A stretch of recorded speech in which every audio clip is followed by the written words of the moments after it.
सुप्रभातम। आज हम शास्त्रीय द्वितीय वर्ष के विद्यार्थियों के लिए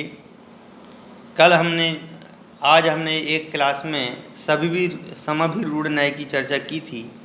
अब पुनः आज हम एवं भूत न्याय की चर्चा करेंगे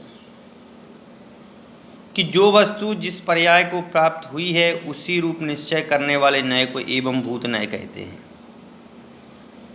कि कोई सी भी वस्तु है और वह उसी समय उस रूप का रूप परिवर्तित कर रही है, तो उस वर्तमान की अपेक्षा से उसको उसी नए रूप में प्रयोग करने के कारण से उसको एवं भूत न्याय कहते हैं। परिभाषा में सीधा लिखा गया है कि जो वस्तु जिस रूप में है उसको उसी रूप में ग्रहण करना, उसका नाम है एवं भूत न्याय।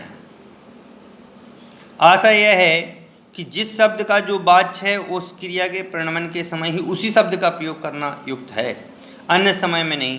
जब आज्ञा ऐश्वर्य वाला हो तब अपन उसको इंद्र कहते हैं। अभिषेक करने वाला नहीं और ना ही उस समय वह पूजा करने वाला है। जब गमन करती हो तब गाय है, बैठी हुई नहीं और ना सोती हुई। अर्थात जिस रूप से अर्थात जिस ज्ञान से आत्मा परिणत हो उसी रूप में उसका निश्चय करने वाला न्याय एवं भूत न्याय है। इंद्र रूप ज्ञान से परिणमित आत्मा इंद्र है और अग्नि रूप परिणमित ज्ञान से आत्मा अग्नि है। कि जो जिस समय जब भी परिणमित हो रहा है वह उस समय उसी रूप होता है। ये नैगमादिक न्याय कहे हैं। इनका जो विषय है वह सूक्ष्म होने के कारण इनका यह क्रम कहा जाता है कि पूर्व न्याय आगे आगे के न्याय का हेतु है, इसलिए यह भी क्रम कहा है। इस प्रकार से न्याय पूर्व विरुद्ध यहाँ विषय वाले और उत्तरोत्तर अनुकूल अल्प विषय वाले हैं।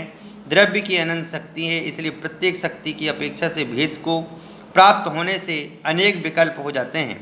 ये सब न्याय गौण मुख्यता से एक दूसरे की अपेक्षा करके ही सम्यक दर्शन के हेतु हैं।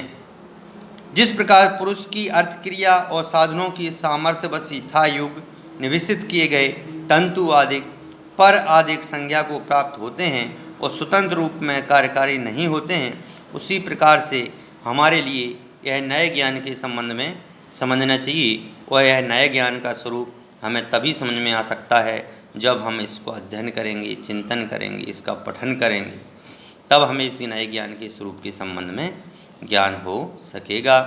आज का दोनों वीडियो के माध्यम से आज आप अपने विषय को समझें और चिंतन करें। धन्यवाद।